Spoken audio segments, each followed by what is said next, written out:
క్షేత్రస్థాయిలో జరగాల్సిన అనేక అభివృద్ధి కార్యక్రమాల గురించి, గ్రామీణ ప్రాంతాల్లో రోడ్ల గురించి, ఇతర సౌకర్యాల గురించి చాలామంది గౌరవ సభ్యులు ప్రస్తావించారు. ఆసక్తికరమైన విషయం ఏంటంటే ఈరోజు చర్చలో ప్రతి ఒక్కరిలోనూ ఒక మార్పు కనపడింది.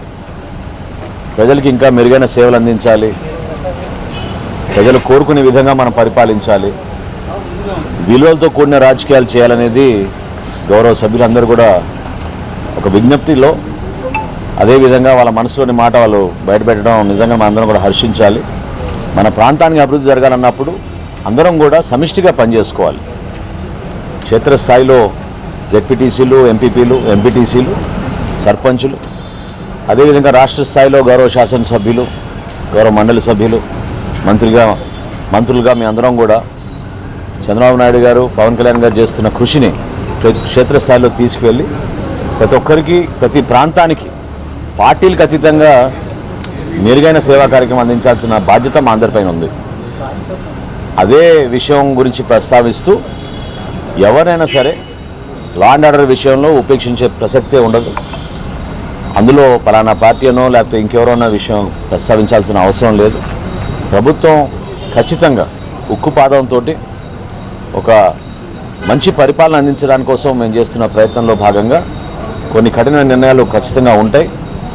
వివిధ శాఖలు ఉన్నాయి ప్రభుత్వంలో. ఒక్క పోలీస్ అధికార శాఖనే కాకుండా విజిలెన్స్ అండ్ ఎన్ఫోర్స్మెంట్ ఉంటుంది.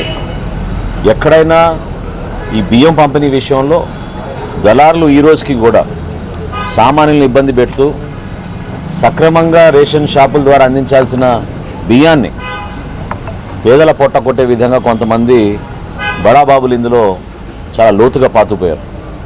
వారిపైన కఠినంగా మేము వ్యవహరిస్తాం.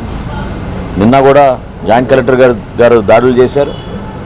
బాపట్లలో కూడా నిన్న రాత్రి కొన్ని ఫేర్ ప్రైస్ షాపుల్లో దాడులు చేశాం. రాష్ట్ర వ్యాప్తంగా ఈ దాడులు అన్ని జిల్లాలో కూడా కొనసాగుతూనే ఉన్నాయి.